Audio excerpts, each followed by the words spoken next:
कभी कभी एक छोटी सी चिंगारी पूरा जंगल जला देती है।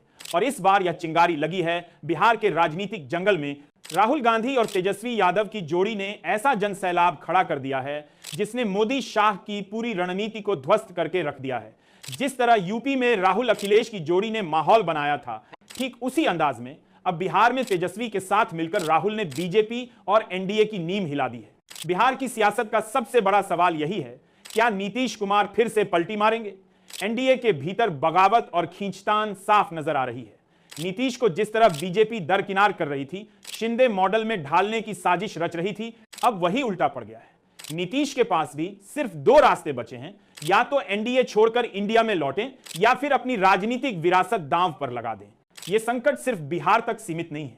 उपराष्ट्रपति चुनाव को लेकर चंद्रबाबू नायडू पहले ही मोदी शाह से नाराज हैं।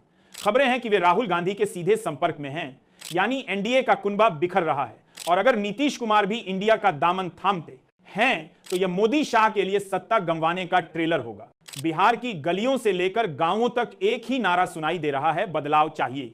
मोदी शाह की जो हवा कभी चुनावी जीत दिलाती थी, वही अब उनके खिलाफ चल रही है। राहुल तेजस्वी के मंच पर उमड़ी भीड़ इस बात का सबूत है कि एनडीए की जड़ें बिहार में हिल चुकी हैं। यह महज रैली नहीं, यह बिहार के मूड का ऐलान है। बीजेपी को सबसे बड़ा डर यही है कि अगर नीतीश ने पलटी मारी तो एनडीए की सरकार चुनाव से पहले ही गिर सकती है और बिहार से उठी ये आंधी सीधे दिल्ली की गद्दी तक पहुंचेगी। मोदी शाह चाहे जितने प्रोजेक्ट लॉन्च करें, जनता का मूड बदल चुका है।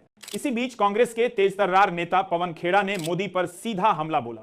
खेड़ा का कहना है कि मोदी शाह विपक्ष की सरकारें गिराने के लिए हर हथकंडा अपनाते हैं, कभी ईडी सीबीआई, कभी ऑपरेशन कमल, लेकिन बिहार में खेल पलट गया है। यहां मोदी शाह नहीं बल्कि जनता और विपक्ष का पलड़ा भारी पड़ रहा है। अब सवाल यह नहीं है कि नीतीश पलटी मारेंगे या नहीं, असली सवाल यह है कि जब नीतीश पलटी मारेंगे तो मोदी शाह की कुर्सी कितनी देर टिक पाएगी, क्योंकि बिहार से उठी यह आंधी सिर्फ पटना तक सीमित नहीं रहेगी, यह दिल्ली की सत्ता के गलियारों को भी जरूर हिलाएगी।